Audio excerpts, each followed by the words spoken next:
call the meeting to order. As a reminder, please note that board meetings are being recorded for the convenience of those unable to attend. A recording and closed captioning will be posted to the BERS YouTube channel following the meeting. Alex, can you please call roll? Certainly. Peter Calandrella. Present. Thank you. Isaac Carmignani. Present. Thank you. Janelle Chacon. April Chapman. Deborah Dillingham. Natalie Green-Childs. Here. Thank you. Michael Pratt. Here. Thank you. Vanessa Leon. Here. Thank you. Lennon. Here. Thank you. John Maddox. I'm here. Donald Hested. Lindsay Oates. Here. Thank you. Gloria Sylvester. Shannon Wade. Here. Thank you. Legally Israel Bruce. All right, we have a quorum. The first order of business is calendar item 1, noting the minutes of the meeting of the Board of Retirement held on March 27, 2019. The minutes have been previously provided to the board via the SharePoint site. May I have a motion to consider the minutes from the March 27th board meeting? Thank you, Natalie. Second. Thank you, Michael. Please raise your hand if you vote to approve the minutes. Thank you. Please raise your hand if you do not approve. Any abstentions? The motion carries. Next on the agenda is the Executive Director's update. Sandy, would you like to share any remarks? I would. Thank you, Lindsay. Just some coming meeting opportunities for trustees. On April 25th at 11 a.m., there is a BAM and Controller's Office sponsored meet and greet for trustees. You can attend at 11 a.m. at 1 Center Street on April 25th and meet some BAM professionals. Common investment meeting coming around again, May 15th. For anyone who'd like to attend that. May 18th through 19th, we've talked about this before, and BERS Pension University. We have, I believe, 3 trustees enrolled in the university. If anyone would like to consider attending, please let me know. That is something we sponsor. And that is married up on May 20th and 23rd in BERS Annual Conference and Exposition, something we'd also sponsor you for. So please contact me. It's not too late to get engaged in that process. And then please put on your calendar June 20th. National Association of Security Professionals, an organization we support, has a summertime fundraiser for their FAST intern program. We take interns every summer from FAST. This is a fundraiser for them. We will sponsor any attendee. It's June 20th in the evening. Quick updates on some things we're doing. The sublease negotiation for new offices in downtown Manhattan. Financial costs will begin in fiscal 2020. First year's costs will be significantly mitigated by 6 months of rent abatement, which will then be offset by the cost of move.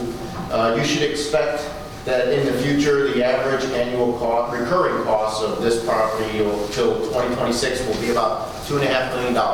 These are expenses we will incur that DOE will no longer incur for us. We're hoping to begin this move in August, but this is also dependent on a final legal review. Audit, just for everyone's information, if you hadn't heard, the auto enrollment legislation failed to get included in the New York State budget in fiscal 2020 last month. This will put some pressure on us to reach out to that community of unenrolled potential members.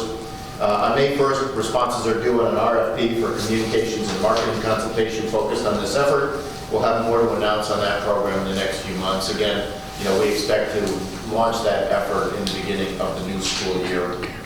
Velocity project, improving systems and workflow at BERS remains on schedule as adjusted for the changes being driven by actuarial assumption changes and some Track 11 system improvements.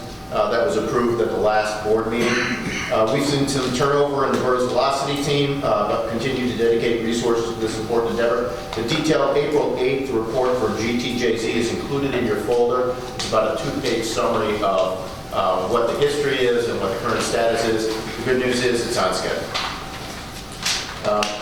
Tonight, Antonio Rodriguez, BERS Investment Strategy Director, will brief the board on our investment book of record project and our efforts to improve the quality and timeliness of analysis and reporting we do in support of trustees' investment decision making. This is a crucially important foundation to maintaining our strong investment performance. I don't want to take any more of Antonio's pitch.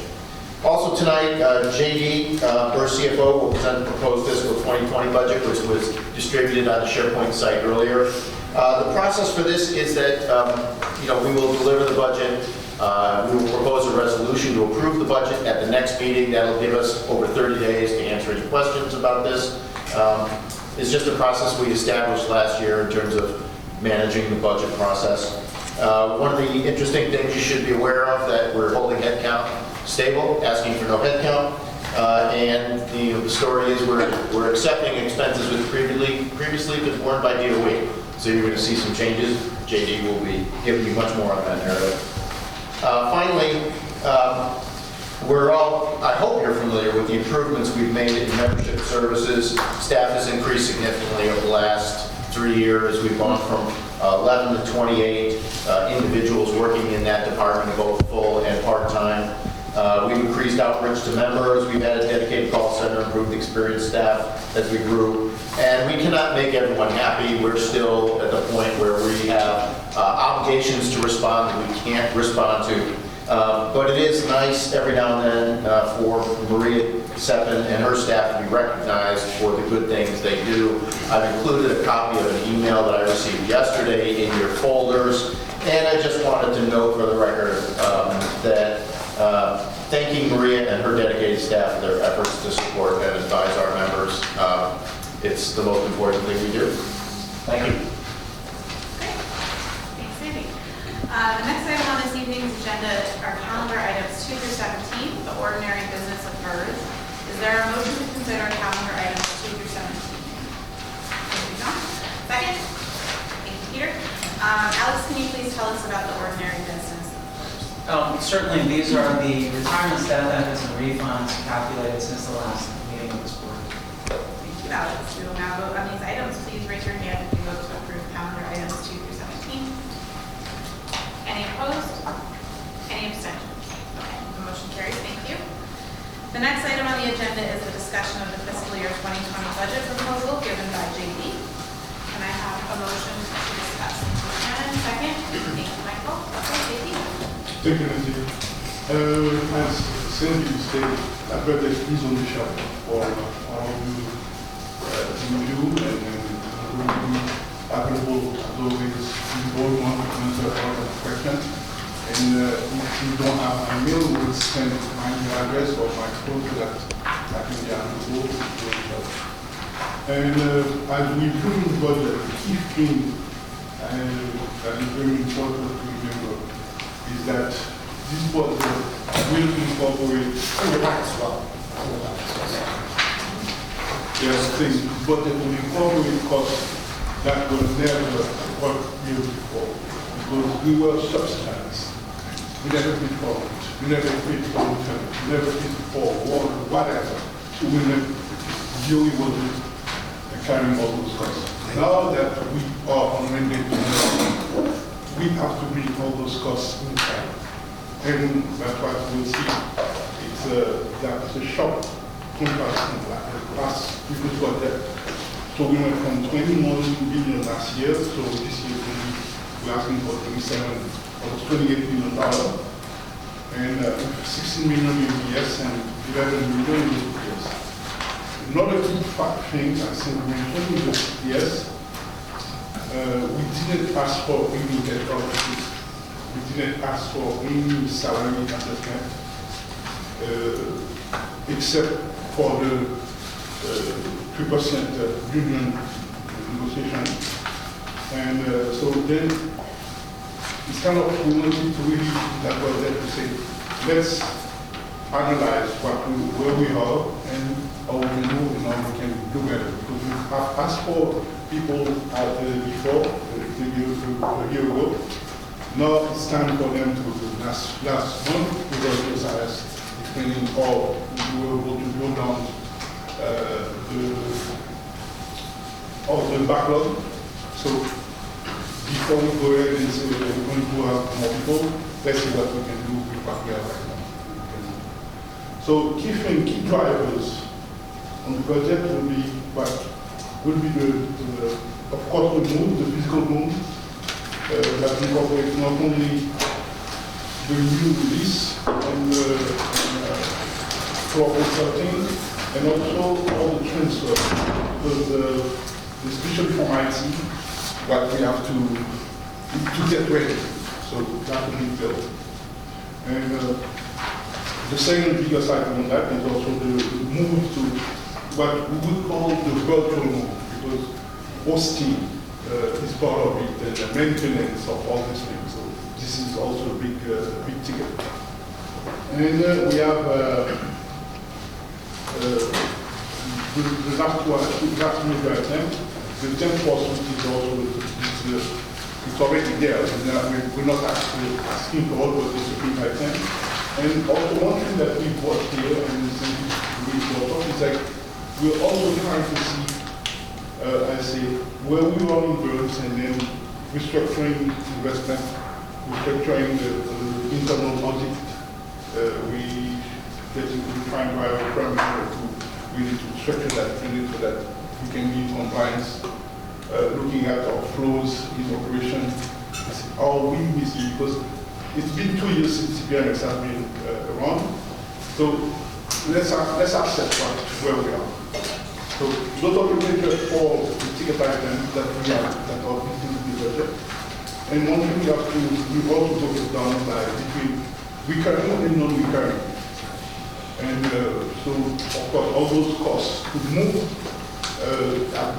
will no longer be that, and the assessment costs will also no longer be next year. But unfortunately, that may be replaced by the rent, because right now we pay for it. We're negotiating some good deal with the sub-leasing, isn't it? That's the correct word? Yeah. And right now we have maybe 6 months free, but that will no longer be the case next fiscal year. So we may be looking on 2.2 million next year. So this is all the major thing, and so I'm available for this thing. When I look at the personnel, the last page, Yes. it articulates the approved headcounts for both July last year and December last year. You articulate the actual headcount to account for any upcoming or anticipated retirements, resignations, and terminations, and then are the 6 new hires just, are they actually staffed positions? Yes. Okay. Everything here is staff position. Okay, so then right now you actually have 103. So you have the salary for those 23 in there. Yes, it's already there. It's already there. It's already in our team there. Which is exactly why you're not asking for additional headcount. Yes. Correct. Then can you explain if there's only a 3% union required fund, why is it yes and 8%? There's also, yes, I mentioned it also, there's we expect, we foresee overtime. We may have overtime. What's the percentage of employees that are that, like their title allowed? At least 85%. Yeah, I would say. Yes, 85%. Yes. There's about 20 that are not part of the union. Yes. Okay, so of these 103, only 20%, we're talking 20 employees, Yes. roughly, are not part of the union. Exactly. And also we have to consider in overtime. One thing that we have to make is not overtime just per se, but for on the workers, but whenever we have floating holidays, we must report for those floating holidays. Because if they elect to come and work on that, we have to pay not only the day and extra, another. Does the additional 15 people that we approved in December, wasn't the intent to bring down the overtime cost? Yes, okay. But again, as you say, the overtime, I will break it down for you, but there are 2 major aspects. The biggest portion of the overtime is again because of the floating holidays. That's the cost we have to bear. That's no choice of BERS. It's about $540,000 per year for floating holidays. In order to provide service and be open on those days. Oh, there are 9. Yes. So then floating holidays, we have the option to work that day and get paid time and a half that day, as well as get a day off another date.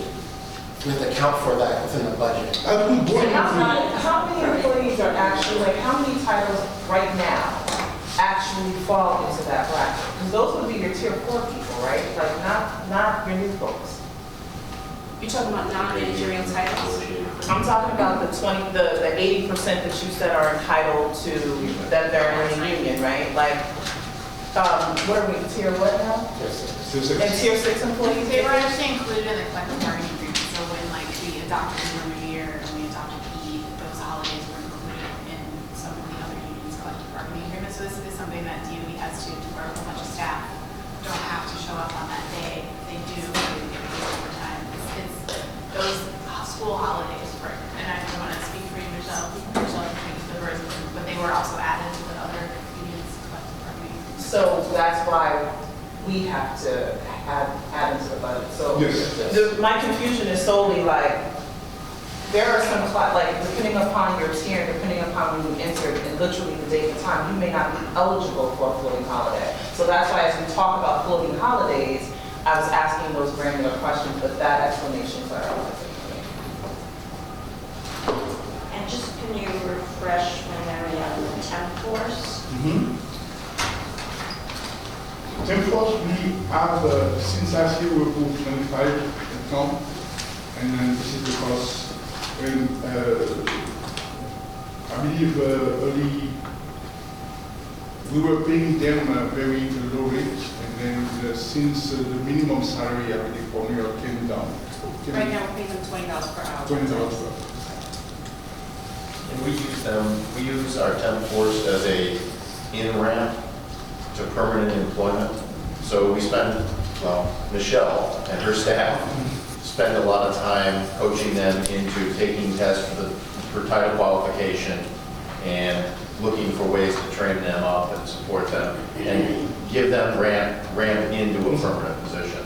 And it gives us an opportunity to make sure people are qualified to do work.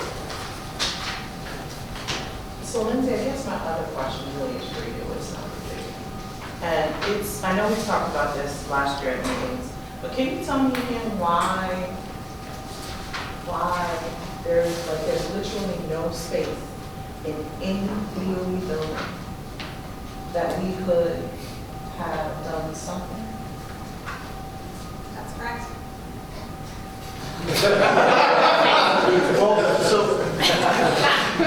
That's correct. I can't even tell you how many people are so excited that BERS is leaving at first grade. Like, I'm the new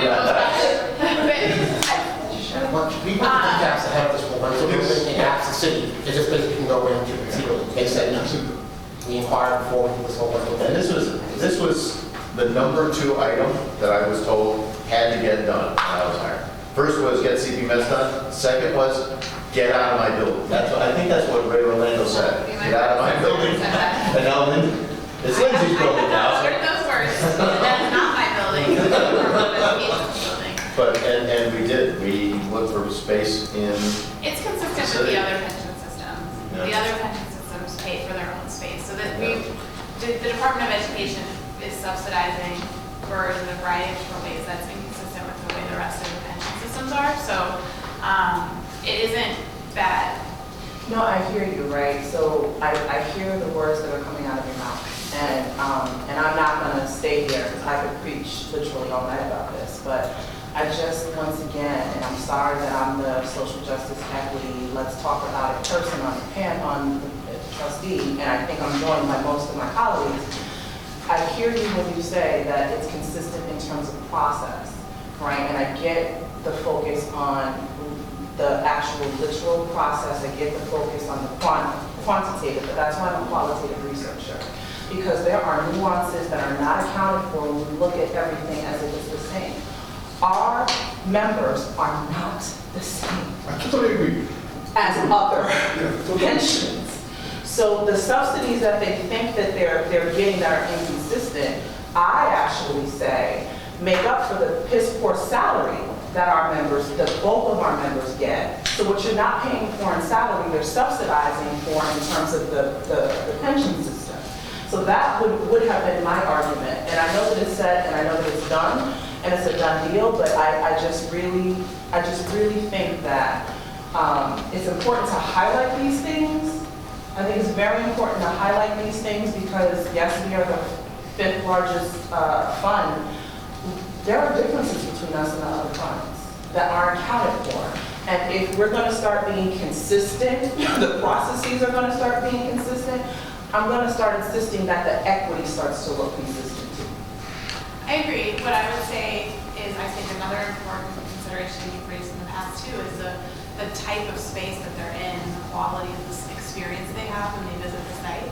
55 Water Street is going to be far superior to anything that the Department of Education could ever offer in terms of the experience that the members will feel when they walk in, and the level of respect I think that they will feel, and the space and the privacy and all of those issues I think are important to consider as well.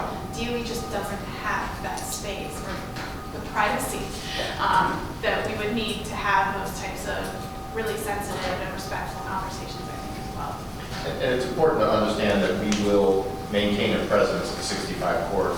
You know, we intend to make it easy for people who need to be in that building to retire or communicate with us. We will make it easier for them to do that than go to 55 Water. So, you know, and we're working with Catherine Rohde to look at even moving some of our membership services down to the first floor to simplify even traveling to 16. So, you know, we will make it easy for them to the extent we can. Perspective on this, TRS is in 55 Water Street. So they're the higher paid couple of their employees, so they'll have equity with hedge fund in the city, being in that building. At the expense of the members, but yes, okay.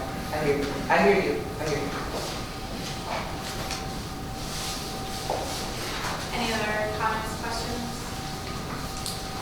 So we are not voting on that this month, so folks will go back and review, have further conversations or raise other questions if there are some, or if we need more information from the team. Okay, I will be sending my email to all of you so that you have to do conversation.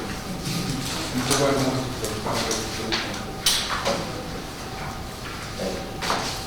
Okay.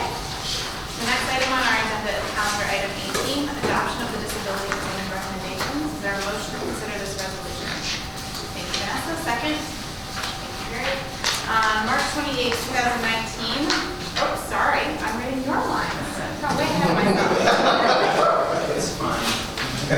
No. Okay. Alex, can you please tell us about this resolution? Sure. The Disability Committee met on the 28th of March.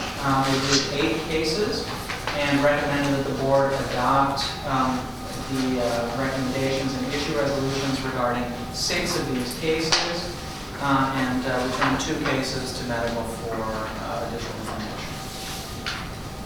Any questions or comments? Okay, thank you. Let's vote. All in favor, please raise your hands. Any opposed? Any abstentions? Thank you. The vote carries. Next item on the agenda is a presentation on the Fortiatis LLC Investment Technology Consulting Project. Can I have a motion to discuss, please? Thank you, Vanessa. Second. Thank you, Gary. Antonio.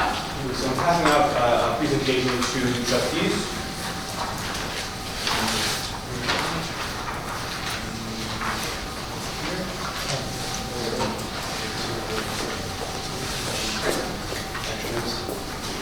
Can you have a copy and we'll give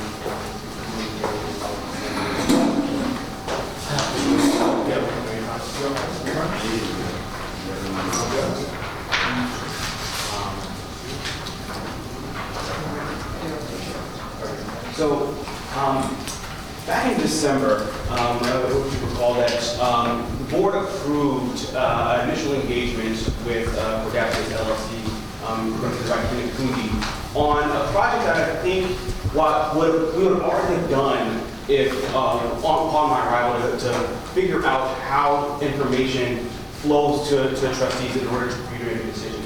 But I think a lot of the reasons were highlighted in several instances that happened over this time period about getting information for you all to make your decisions and getting investment information. Investments are a large part of ultimately the how pensions are going to be paid to our beneficiaries, and ultimately that's your decision to make on every single investment that we do. And so getting you all information in a timely fashion, getting the information that's quality, that's correct, is incredibly important. And so you all approved us engaging on studying this information, on how we can set up something that was customized and best for the Board of Education retirement system, given our peculiarities, given our the intricacies of our work. And so I came here to go through this presentation on his preliminary findings. He'll introduce himself and kind of walk through what he's found, both in looking at our system, looking at our other service providers, and what next step could be, and why it's important that we have our own investment over record. So Ken, please introduce yourself. And then My name is Ken Everly. I am a PhD civil engineer from Brooklyn Polytech. Notice I didn't go with NYU. So it's always better to go down to 65, go back to my old neighborhood to visit. I joined JP Morgan in 1994, started a company called Risk Metrics out of JP Morgan. Then I became a chief risk officer of Fund of Fund. Then I went to Deutsche Bank. I created a pension solution desk for them. Then I went to Spinal and McKinsey to establish what is the use of big data for the pension endowment foundations. And from there, I started a technology group out of the asset management firm that was meant to be the service provider to front, middle, and back office to manage businesses such as BERS. So in 2016, I decided to take what's commonality of my career, which was always dealing with what I call long-term investors, and my love of technology, and try to provide a service to understand how we can make this a little bit more efficient for the investment office. And I created something called ATS, which is a derivative of the word wisdom, and was fortunate enough to be engaged by NYC BERS to analyze the problem, to understand what it is that can be done to make the investment office a much more efficient and modern investment office. So the first step, on page 2, first step is always coming up with a vision statement, which is harder than it sounds. But we adopted to create NYC BERS, independent investment office, and equipping it with modern technologies and operational models necessary to help make knowledge-based decision-making in order to achieve its financial targets and uphold its core values. The keyword in this vision statement is knowledge-based decision-making, and that's what I'm going to constantly go back to. So we go to page 3. So in every time you want to set up an investment office, you need to think of an operational model. What does that mean? Because as people's lives are affected, because when you bring technologies. And so I think, and I usually pick words like simplicity or control for investment office, control of the information, control of the assets. But in this case, after the study, I think the operating word would be transparency, to be able to make decisions. So to achieve a single and reliable, the goals that we adopted is to achieve a single and reliable source of truth, to serve trustees to better fulfill their fiduciary responsibilities. These were adopted partially because of the findings that we have, and they were adapted and adopted over time. Also to make relevant information available to trustees in a timely fashion. That has been a consistent message that I've heard that has been lacking in the process. Reduce manual tasks of investment operation officers so they can dedicate their time to more higher value activities. Improve data quality and integrity. Without good data and qualitative data and quantitative data, you cannot make decisions. So the goal is to provide that in what we call as a central nervous system with a golden copy or what we call a single data source. This is very important because right now, as you will see, information resides in multiple places with multiple agencies, and that need to be resolved. And another operating goal was to minimize the number of technologies. The outcome of all this would be an extremely efficient, cost-efficient investment office to operate.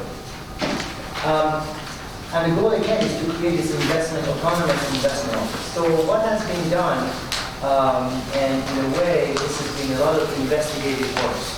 It has involved multiple dialogues with various investment staff from BERS, from BAM, from other plans, former, current, and future employees. Multiple question and answer sessions, follow-up questions, a lot of analyzing, a whole lot of debating, especially between Antonio and I on a weekly basis, debating the right solution. A lot of technology demonstrations, because in order for you guys to make a decision, you have to be familiar with what these guys can do for you. And then what is hopefully, I believe firmly, that's an elegant synthesis or a solution to build this investment office. And in short, in that exercise, I found most of my findings consistent with what Funston Group had established 4 years ago. Executive Funston Group did a report on the Bureau of Asset Management, and we kind of talked about some of their practices and what best practices should be adopted by the Bureau of Asset Management. Over 400 pages of it. So we move on now on page 6. So let me tell you a little bit about some of the observations about the process. And there is a diagram that is on page 5.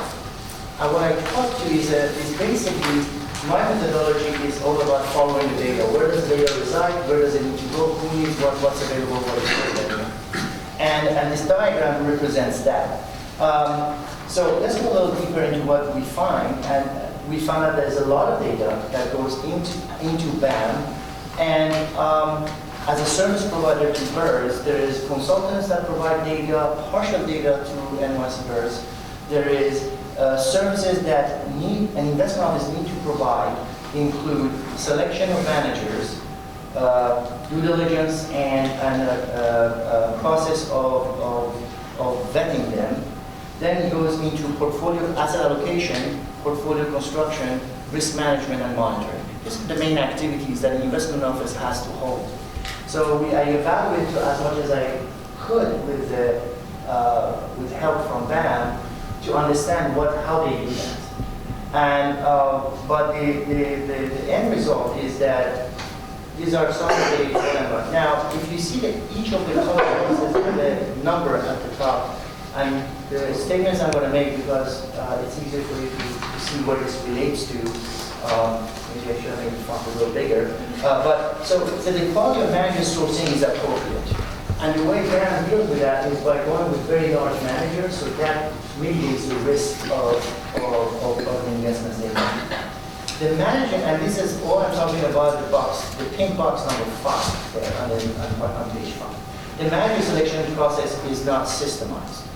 There is no step-by-step technology that says, well, these managers in step 4 of a 20-step program, and we need to move into step 5. And in order to move from step 5 to 6, we need a signature. That signature exists, but it's not run as systematic. If somebody wants to look at everything, we will not see that. Due diligence is always using partners and advisors, which again mitigates risk because these are very large organizations that advise. Monitoring relies heavily on MSCI State Street, the 2 big vendors that supply them. The risk process are actually the most robust processes I found at BAM, and that was partially based on the Funston recommendation. There is no risk feedback loop, so we don't know if the risk is calculated. What does that mean from a true perspective? And the risk numbers take too long, as I've heard that you guys have exposed to very latent numbers that come in terms of the situation in a portfolio. Some other quick observation for time factors I'm going to speak to. There's very little data exchange takes place on systematic basis compared to BAM. The only information that's shared is usually a 400 or 500 page report that goes to a convened portal.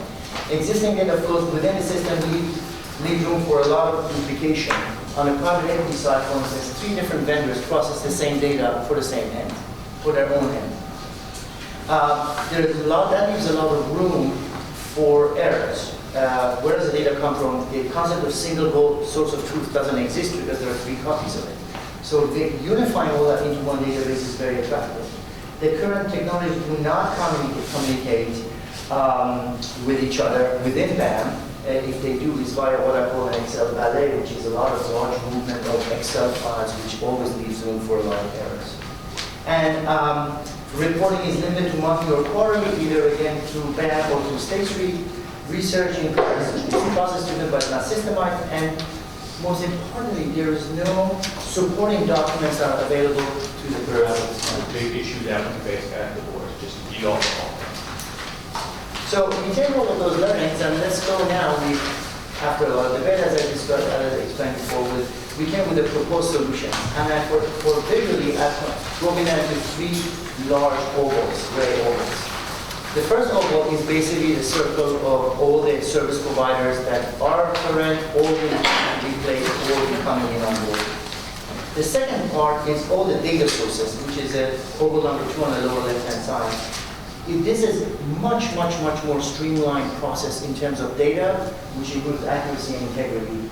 And what the most important circle where most of renovation innovation takes place is the circle oval number 3, where a single provider will be the operator that cleans, stores all the data in a single place, whether it's qualitative or quantitative, whether it's legal agreements, whether it is reports, whether it is data that comes in and out, that is necessary to provide information to the trustees to make better decisions. So what this means is that once we have this structure, we can now make a knowledge-based decisions because we have the knowledge.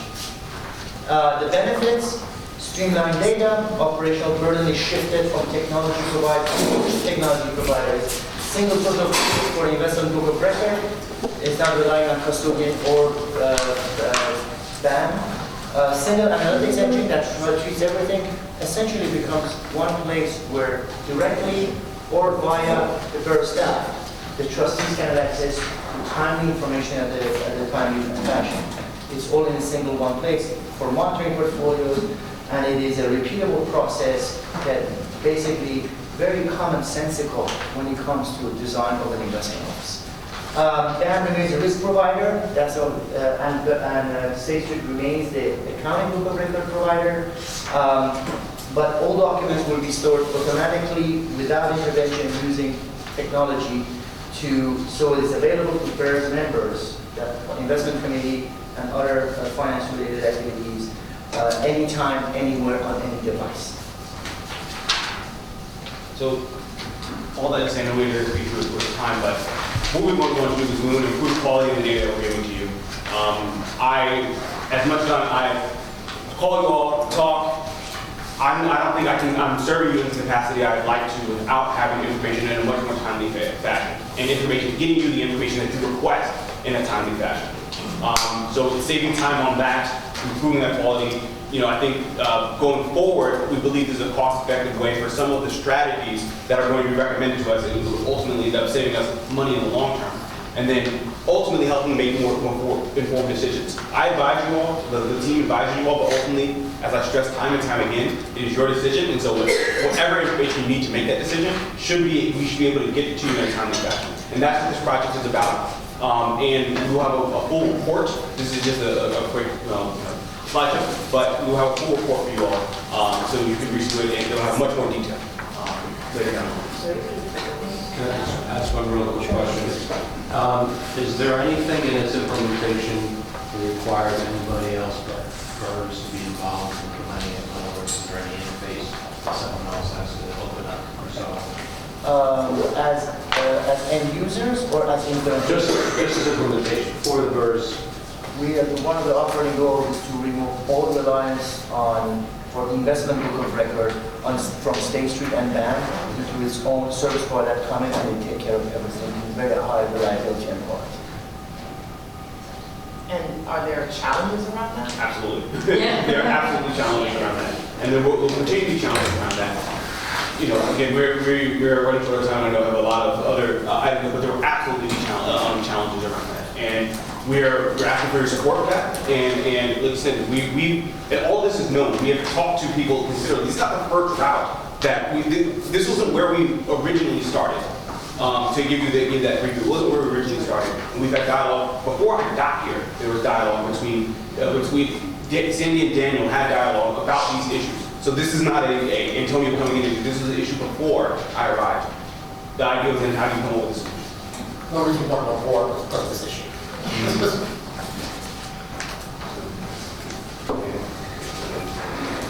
other comments? Okay. Thank you. The next item on the agenda are the investment items that should be in executive session. I have a motion to enter executive session. Thank you, Vanessa. Second. Thank you, Michael. All in favor? Any opposed? Any abstentions? The vote carries. Now we are in an executive session. Please turn the camera on.